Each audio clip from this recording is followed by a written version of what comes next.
session is going to explore a niche but increasingly important issue in African aviation, which is namely utilization to drive efficiency.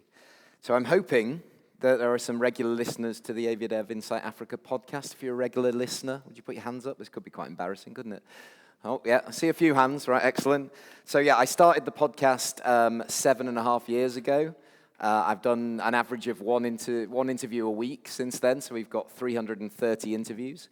It's available on Spotify, iTunes, Google Play, wherever you want. AviaDev Insight Africa is what it's called. Many of the people in the room have been on there, including Adonis, so thank you for that. And around 18 months ago, we came up with a new idea, which was to launch a monthly review of all of the updates. So let's have a digest once a month. What's new, what's increasing, what's closed, and not just list it, but let's analyze why. Let's try and understand what is the thinking behind that. And your moderator for the next session is one of the pundits that's been on every single edition of that for the last 18 months. For those who do know, Shawn Mendis' badge reads Chief Troublemaker. However, Shawn's encyclopedic knowledge and passion to see a more resilient and robust African aviation industry is unrivaled, and his support for me personally in the AviaDev platform has been absolutely incredible over the years. So I know so many of you have been looking forward to this session. I will take no more of your time, and Shawn, the floor is yours. Round of applause.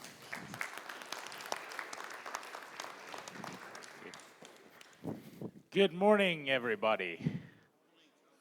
Good.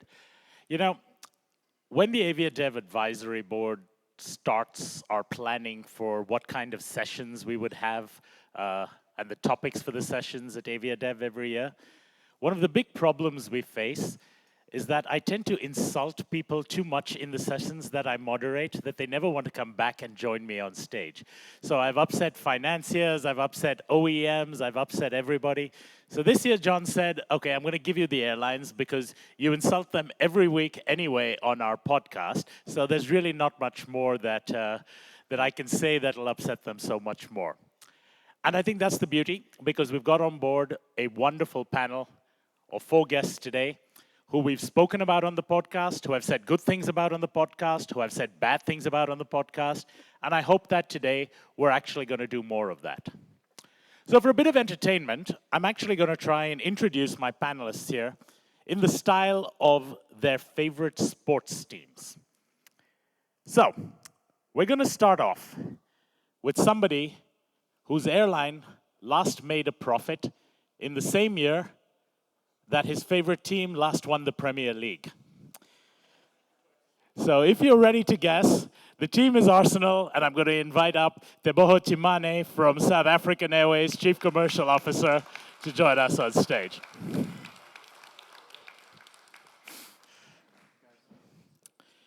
Next up is an airline who has just said that they've made profits and whose team has just won the Premier League.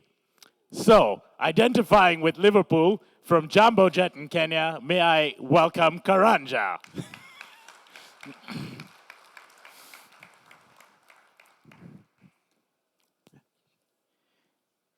Number 3 on the list is a team and an airline who loves to spend lots of money, make a big splash, but not quite acquire the results they want to see. Identifying with Chelsea, Adedayo from Uganda.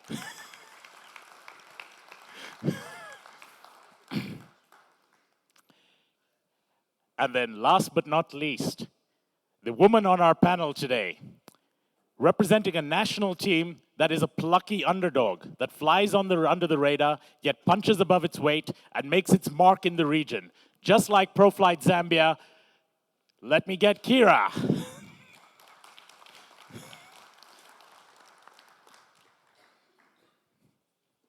Welcome. So, we're not going to do more introductions of them. If you're in this room, chances are you already know what their airlines are about, what they do, and so forth. The approach of this panel is going to be pretty straightforward and relaxed. There's not going to be any gotcha moments. I had to promise them that as a condition of coming on board.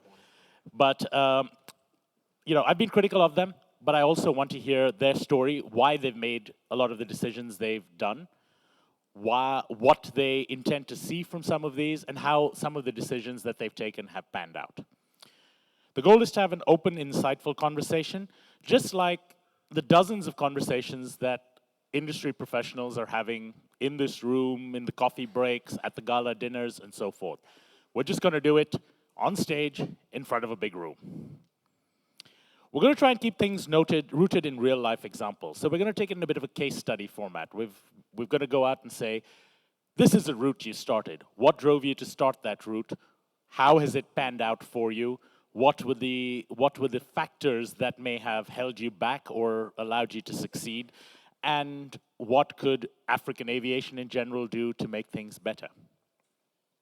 So, without further ado, let's jump into our first. Oh, and for the benefit of those who may miss part of this session, it will be uploaded on YouTube within the next week or so. So you will be able to. You don't need to take notes and everything. We're all pretty on stage, but that's great. You can watch it on YouTube as well. No need to film it yourselves. So we're going to start off now with Karanja and Jambojet, and keeping it topical to Zanzibar. One of the top routes that we identified last year on our podcast about in this region was Jambojet starting a route from Mombasa to Zanzibar. And that launched about a year ago this week, if I'm not mistaken. So it's just about 1 year now that that route's been flying. And it seems to have been successful and doing well, as Jambojet in general seems to have been doing well financially. So my question to Karanja is, what were the main drivers for that route? Was it local demand? Was it external source tourism and trying to bridge between Mombasa and Zanzibar to tourist centers? Was it just simply making better use of your available assets? What drove it, and what lessons have you learned from it? Okay, thank you, Sean. Jambojet is a low-cost carrier based in Nairobi. Our hub is in Nairobi with a secondary hub in Mombasa. And as a low-cost carrier, ours is to go conquer the highly underserved markets that that grow, that are easily stimulated. And if you look at a route like Mombasa Zanzibar, which is from now our secondary hub, is a route where the players were very few. And these two are coastal touristic destinations where you find the tourists want to visit Zanzibar and also visit the Kenyan coast. But they have to go to either Addis Ababa or Nairobi or Dar es Salaam so that they could connect to Mombasa or to Zanzibar. So what we did is that, and you could see this that was shared by Embraer yesterday's presentation, how many routes, over 45 destinations, are not covered, where people really struggle to get. It takes us about 47, 48 minutes between Mombasa and Zanzibar, but it would take you 8 hours before. But that's not just because of flight delays. Yeah, so as Jambojet, we go to that space, we get to those routes that are highly underserved, and we are able to stimulate as a low-cost carrier and have them grow. Our target is both the local market, because Zanzibar and Mombasa have a rich history. They were under the Oman for many years. They are relatives between the two cities, the two towns, and the number of tourists, the number of charters that come to Zanzibar and to Mombasa that want to have a taste of both. We are there to connect the two. But predominantly you find most of the passengers are tourists that want to have a taste of the two coastal destinations. That forms the biggest market. And I can say a year down, because of the 1st of July, will be exactly 1 year. That is a route that meets its first contribution, not to the bottom, but it's growing. During the high season, you can't get a seat in the month of July, August. If you haven't booked, I'm sorry, till next year.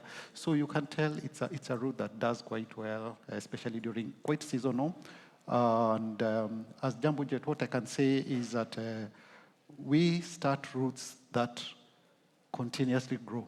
There are routes like Diani that grew by our entry. We were able to move them from 56 to 260. That's by about 266% growth. And that is what keeps us profitable as Jambojet, because we are a profitable airline. We had a very good year last year. I think last year was our best year in terms of financial performance for the first 11 years. And it's quite exciting, and we have consistently been profitable apart from the COVID years, but let me say, quite exciting to go out and conquer new and underserved markets in Africa. I think that's fascinating, because I think the key word which comes out of this is market stimulation. And I think your model is largely based on that. I'm going to ask this to Keira now. You're in a similar kind of demographic market. There is local traffic in Zambia, but at the same time, I think, maybe I'm wrong, that a lot of the demand in Zambia is actually being driven by tourist traffic, which then can be stimulated. Do you see the lessons of stimulating a market as something important for you over there in terms of, growing your route network or growing the density of your group network? Thanks, Sean. Can you hear me okay? Yeah. I mean, it is very important to stimulate markets. Our domestic is actually more important to us than our regional, and that's where the majority of our passengers are flown. I think if you look at it, 10 years ago, we flew to most of the tourism destinations 3 to 5 times a week. We now fly between 2 and 3 times a day to the key tourist destinations. And I think that has come working hand in hand with the tourism board and growing the tourism numbers into Zambia. So yeah, stimulating is very important, and the biggest power, I think, for Proflight is our network. So we have 10 domestic destinations and 2 regional, and the interconnectivity between all of our flights is seamless. We have a policy to interline with every online carrier that comes into Zambia. So at the moment, we interline with, I think, 12 of the 13. With the newest one that which one's missing? We are in the process of our newest carrier to Zambia is Uganda Airlines. So we're in the process, but that's a policy that we have in order to stimulate, because connectivity, Zambia is a very big country, and our tourism, our key tourism destinations are very far apart. So Victoria Falls and South Luangwa are the 2 premier tourism destinations. A direct flight would be 3.5 hours. We route everything via Lusaka, and we ensure both on the business and the tourism side that there's interconnectivity. And then we obviously feed into Johannesburg, which is the largest hub in our region, and over 50% of the passengers that fly into Joburg with us connect either within South Africa or outside. So I think that's all part of stimulating connectivity, and obviously recently starting Lusaka, Cape Town, we've had to run that for over a year in order to gain the support of the tourism market, show them that we are here to stay, that we're not going to cancel, that we are reliable, that the connections do work, and now we are starting to see a lot of international tourists on the Cape Town flights as well. Good, good. So this is, again, what I took away from that is dominating your domestic market is very essential for an airline to be able to grow, because your home market is something you can always rely on without having to worry about slots, geopolitical issues that tend to affect international markets. Ade, question for you then. Uganda Airlines, despite doing a lot of stuff regionally and internationally, has not yet developed a domestic network. Is that something in your plans? Is that something that's in your strategic vision? Thank you very much, Sean. Thank you, John, for the opportunity to be here today. I know you said Chelsea spends a lot of money just like Uganda Airline does. But we've won a lot of trophies, at least a lot better than Arsenal. World's youngest fleet is what you get. Anyway, so with regards to domestic operations, if you look at all the mature markets in Africa today, South Africa, Ethiopia, domestic operations remains one of the biggest drivers for those markets. And considering that we are, as a national carrier, we are trying to position ourselves to be able to push Uganda as a major tourist destination. in Africa, domestic operations is definitely akin to a strategy.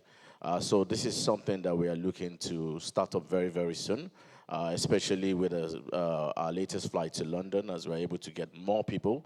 The United Kingdom is one of the key tourist markets for us as well. So domestic operations is definitely on the fore. And within the next 6 months, we should be making an announcement. Well, that's excellent to hear. So Titi, South African Airways, again, when we look at this domestic market thing, you know, pre-COVID, for the most part, you were only operating on the trunk routes in South Africa because you had partnerships with SAX and Airlink, you know, to serve the secondary markets. You've come back now, and I've seen that, you know, you've opened up, okay, I can't pronounce it, the airport formerly known as PE. You know, you're opening up East London, I've seen, has been something else that you've mentioned in that. How has your domestic strategy evolved, you know, now that you've got to be independent from your former franchise partners? Well, thank you once again, Sean. And still, we may not have won trophies for a while, but we're still the best team in the world. So that slogan that the last speaker had, start small, smart, and scale fast. Beautiful. Of course, it's the last part that we are struggling with. With all the supply chain challenges that we have, it's absolutely incredible. But we started small. That was our intention. So before COVID, we flew to East London. We flew to Tebogo. Don't worry, even that pronunciation is not correct. So you're not the only one. We flew to Cape Town and obviously to Durban. And then all the other secondary and tertiary markets were served by our franchise partners, i.e. SA Express and Airlink. This time, we started with Cape Town, and a few months later, we added Durban.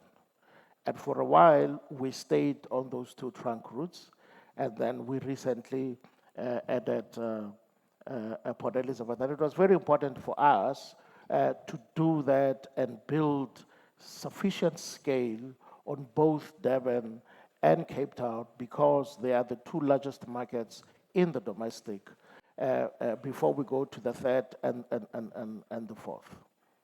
No, I think that's, you know, it's a common message we're getting across from everyone, is that, you know, as you say, you've got to start small and then scale up and hope the success follows you accordingly. Now, if you've been following the panels, everybody, you've seen that we also have a poll for every panel. And I didn't want to launch off with the poll because I figured we'd give you a bit of insight which you can start basing your voting on before we actually get the poll. So this has been the campaigning over here.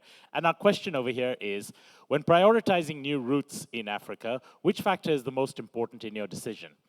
Is it airport access, slot availability, you know, facilities being suitable for you? Is it aircraft utilization? Is it something that got plane must fly?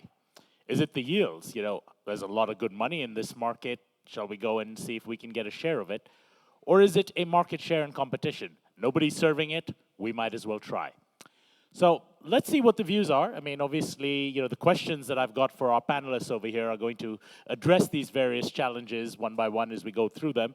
But I want to see what the audience thinks as well, and we'll revisit this right towards the end of it in about 28 minutes in terms of, you know, what the audience thinks and whether our panelists agree with it as well. So we're going to go on now to the second question on this. And second question over here, I think we're going to throw at Tebogo and SAA, since we've been talking about how your route network is evolving. You know, since restarting service as SAA version 2 in 2021 September, if I'm mistaken, yeah. You'll have focused primarily on African routes, domestic routes, and have been very selective with your long-haul expansion. You know, you went into the Brazil market, which was unserved at the time. Now you've got competition there. You went into the Australia market, which Perth was unserved, and now again you've got competition who's announced that over there. One market which I've seen mentioned in the media that you all have talked about, and that Right after us, by the way, is the Airbus report on unserved markets. And in last year's Airbus report, if you did see it last year, the number 2 market identified in Africa as being unserved was Johannesburg to Mumbai in India. And as I said, we've seen this mentioned in the media. This is something that your minister has talked about. That is something that you're looking at. How do you think that SA's strategy of looking at these unserved markets may play into a potential long-haul expansion, since I believe you're getting a couple more wide-body aircraft during this year? Well, so Mumbai in particular, it piqued our interest as well. We used to fly to Mumbai before. Yep. And yes, how we approach route development, we look at the barriers that are out there, how high they are, can we topple them, what level of competition is in place, and the one other very important thing is forecasted traffic. Is there traffic? Then, and second is the yields, because costs are easy to calculate.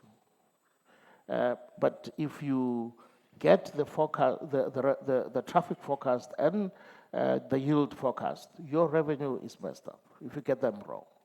But if you get them right, then you are in the ballpark. So how we started with Sao Paulo and Perth, we thought we'll do the same thing with Mumbai. There's nobody on the market except 6 freedom operators, and let's see what happens. There was everybody who was, the vast majority of the people, in fact, all the people who were flying to Perth were flying through hubs, either Sydney or the Middle East, Singapore, and so on. So we started that route. We believe the same thing is the case with Mumbai. The big issue about Mumbai is that there is traffic. And and secondly, most importantly, is that we are very happy with the average yield that we are seeing. That's interesting to say, because, the Mumbai, and again, if you've listened to our podcast, we looked at that market over there. In fact, it's good to see Atto Mesfin here, because the dominant carrier on that route, as you said, is the 6th freedom carrier, and that's Ethiopian Airlines. In fact, Ethiopian Airlines is carrying almost 120 passengers each way every day. So 120 from Johannesburg to Mumbai, 120 from Mumbai to Johannesburg, every single one of them connecting in Addis Ababa. So Ethiopian could do that probably just with their existing traffic. So you can imagine how much that market could be stimulated with a non-stop flight. And I know that Gert from Airbus has this undoubtedly in his presentation coming up after us, so make sure you stay in the room to watch the Airbus presentation after we're finished. But I think, sorry, yeah. Just the one thing about that presentation. We took that presentation and we said that is going to be one of the scriptures in the Bible that we will read when we do network planning. And so, well done to Airbus. Brilliant. And I think that just shows that, the value of attending every single session at AviaDev, because you'll find these little hidden gems of wisdom, where you least expect to see them. The Bible as written by Gert Lemaire of Airbus. But, the interesting point, again, which I take away from this is, it is not just all about traffic. It is about traffic at the right yield and at the right price point. Ade, you've got a lot of markets where you fly to where, there are numbers, but the numbers may not be profitable. Do you agree with what TT says, that it's a challenge to get the right volume and price together? Yes, I totally agree with that. And depending on the market you're operating from, using our orb as an example.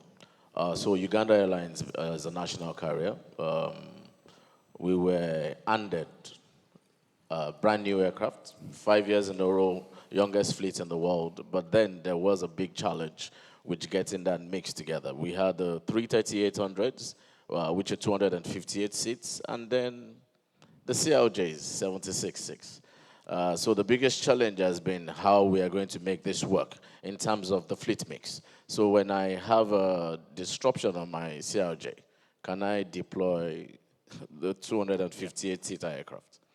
Not on every route. So in making our decisions of where to fly and how to fly, it has always had to be a mixture of where we can get the right mix in terms of the yield, in terms of utilizations for those assets. And we've done that quite well. It's been a long walk. It's been a tough challenge. But I think we're getting to the point now where we can say we have the right network. Reliability, because of challenges on some of our fleet in terms of the challenges we have with getting spare parts and all of those things. You have those challenges. But Your vendors are in the room, so please take note.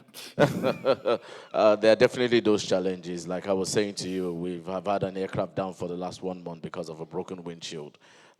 Those are the things that kind of affect you on a day-to-day basis. But that being said, we've tried to, with a 6 aircraft and a leased aircraft now, making 7 aircraft in our fleet, we are flying to 17 destinations. We are trying to make the best of all of those destinations. Some routes we've tried to right size, depending on the yield that we are getting from them, and we think we're on the right path. Now, I think I think both of you are agreeing that it's a formula here. Yes. There's no one size fits all. It's not that this is the most unserved route, so it makes sense. It's the volume at the right price point, which actually says yay or nay for this. Yes. For a low-cost carrier, Karanja, do you have a similar kind of thing, or for you is it more just about have demand and we'll find more demand and we can make money even at a low price point? When Jambojet started, that was 2014. We started with the 7.3s. And apart from one route that we could be able to easily fill using the 7.3, the other routes we were not in a position. So we quickly made a decision, and we needed to have the right equipment because these markets were thin. And that's why we went for the smaller equipment, that was the Q400.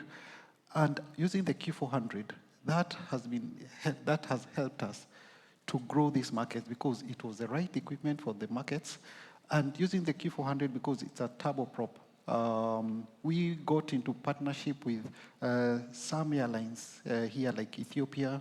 Ethiopia actually did our maintenance for the first 4 years, and then held our hands, built capability.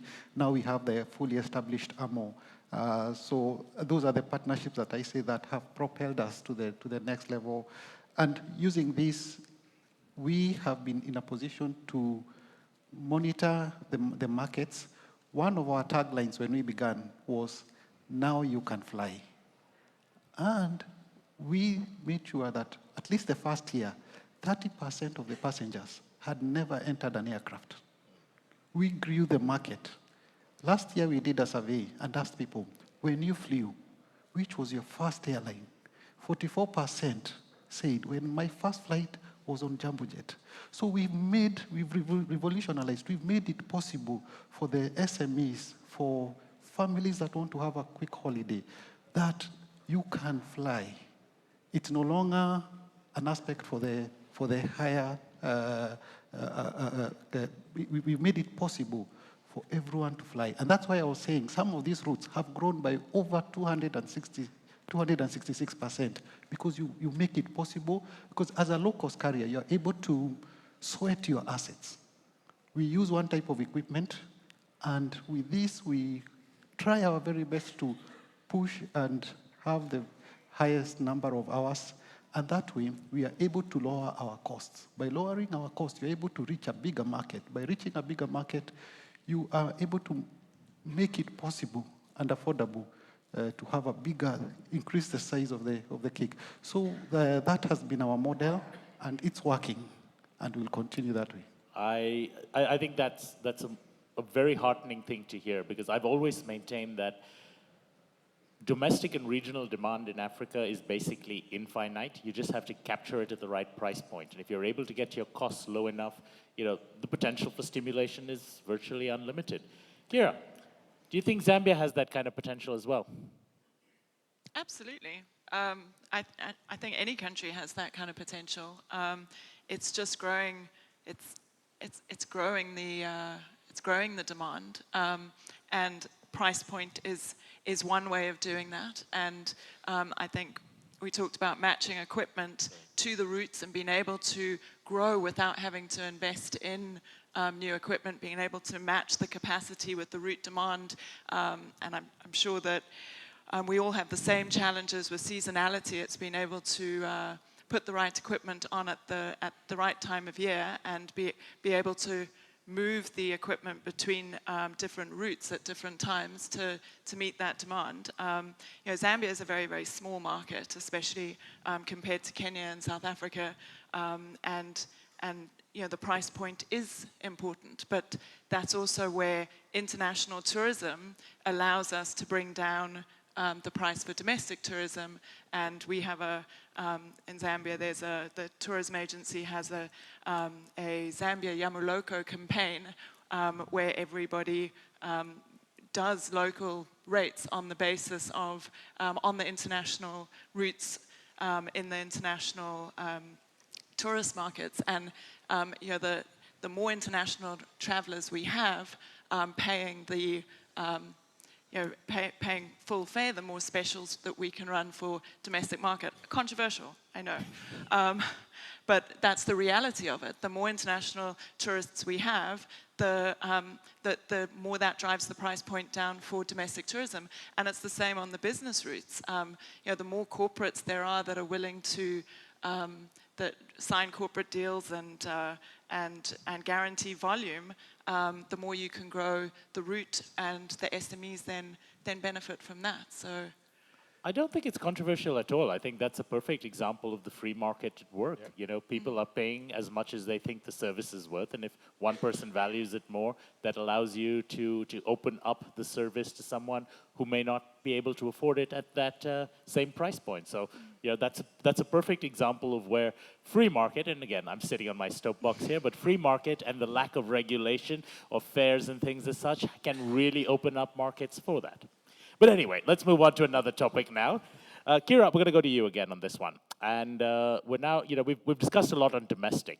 But now let's look a bit more on regional, cross-border traffic and so forth.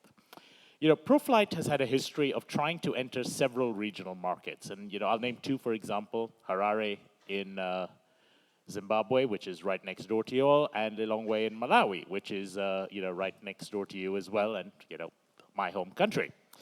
But none of those routes have had much success. Well, on the flip side, your South African routes seem to be not just doing well, but also, you've added and subtracted new routes, and despite what Embraer says, you do fly from Lusaka to Cape Town.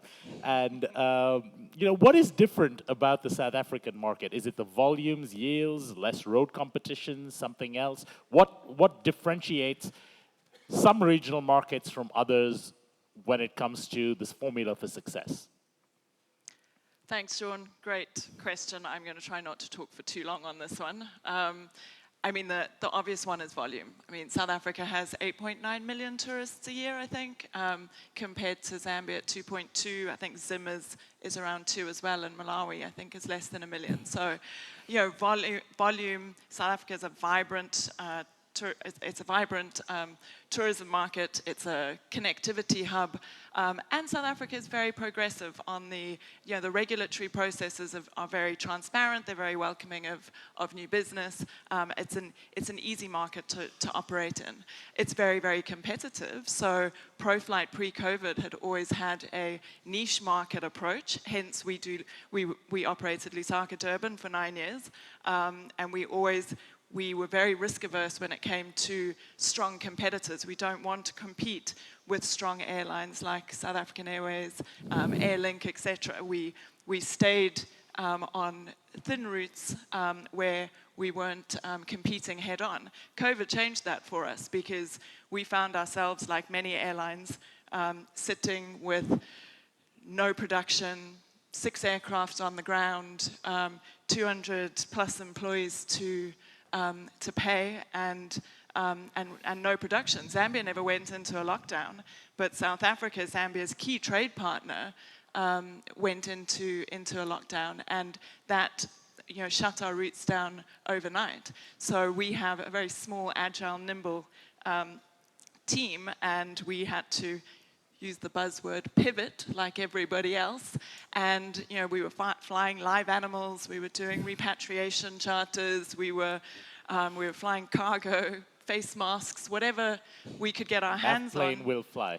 Yeah, to try and keep going. And we were very fortunate to get the South African Zambia repatriation flights, and we all had to do a crash course in law overnight so that we could understand the paperwork involved, and we started repatriation flights. So by the time South Africa opened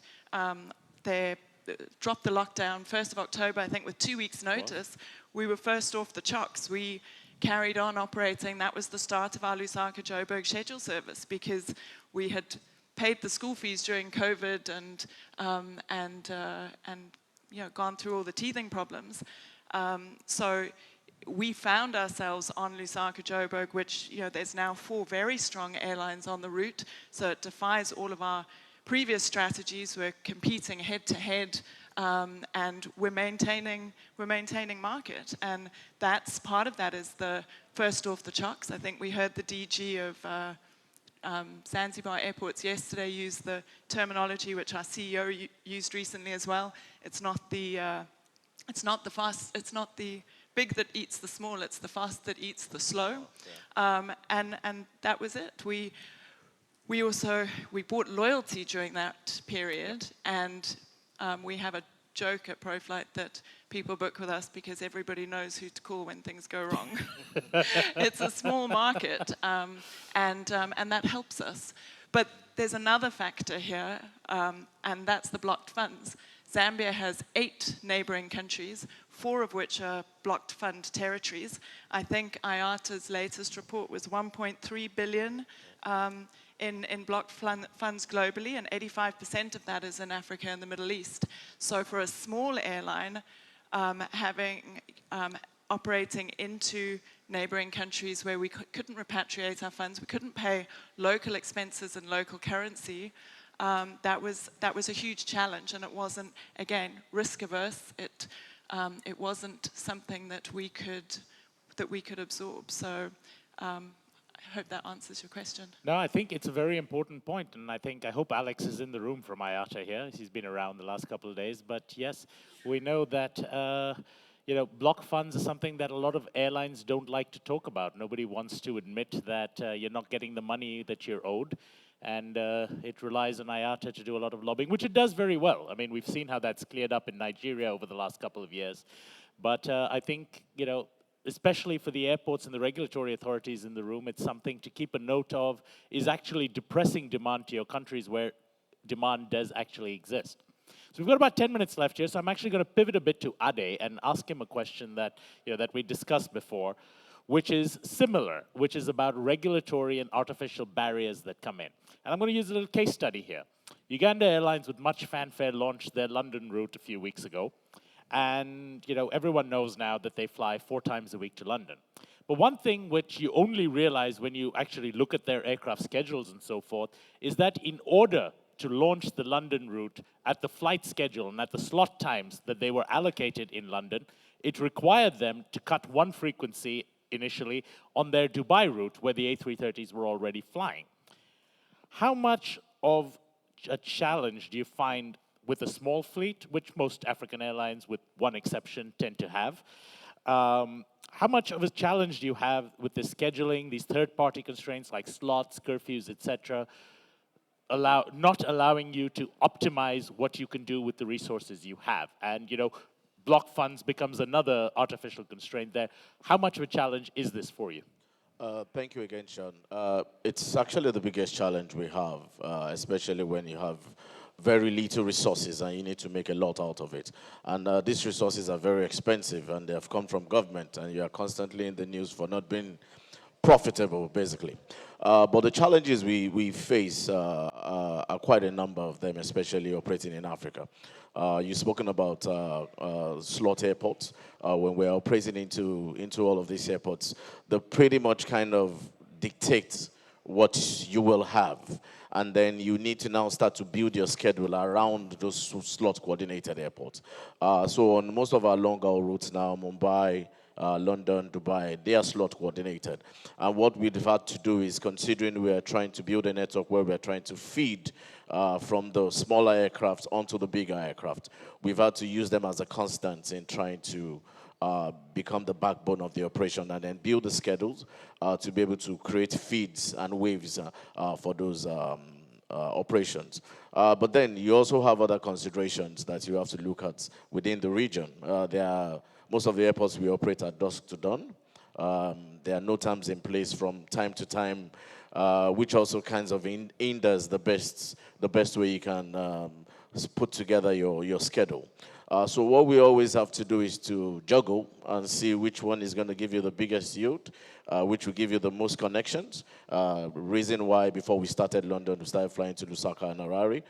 We understand that that's going to give us a lot of feed, and we've seen that come into play.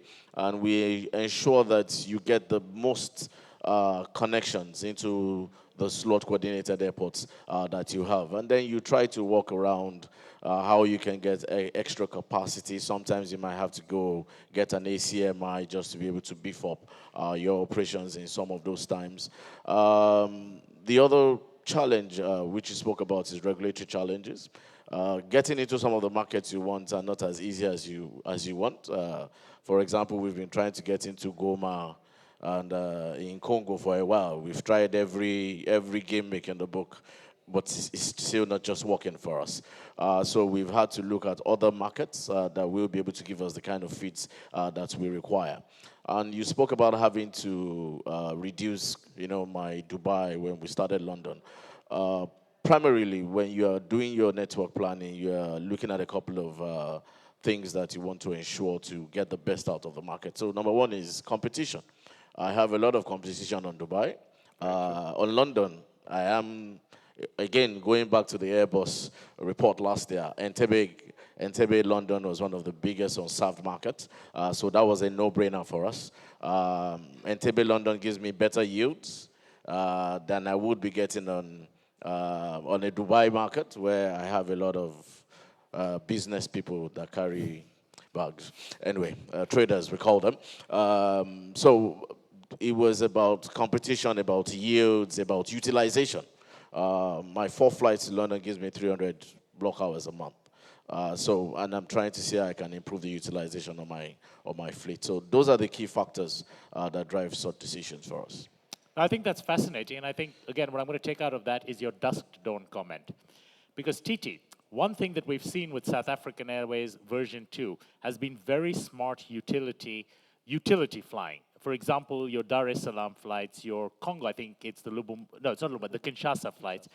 What you're doing is you're using aircraft which fly a domestic or a trunk business market schedule by day, and then when the plane would usually be parked overnight, you send one of them off on a 3 to 4 hour flight within Africa and bring people back to connect to those markets in the morning. Has this been a conscious decision taken by SAA to pursue this kind of utility flying, to improve your utility and serve markets which might not be able to be justified with aircraft by day when there are higher yield, pick which child you love most and another child wins? So in my balance scorecard, I've got a KPI of aircraft utilization, and a KPI that I've never been able to meet. So it's more like Arsenal.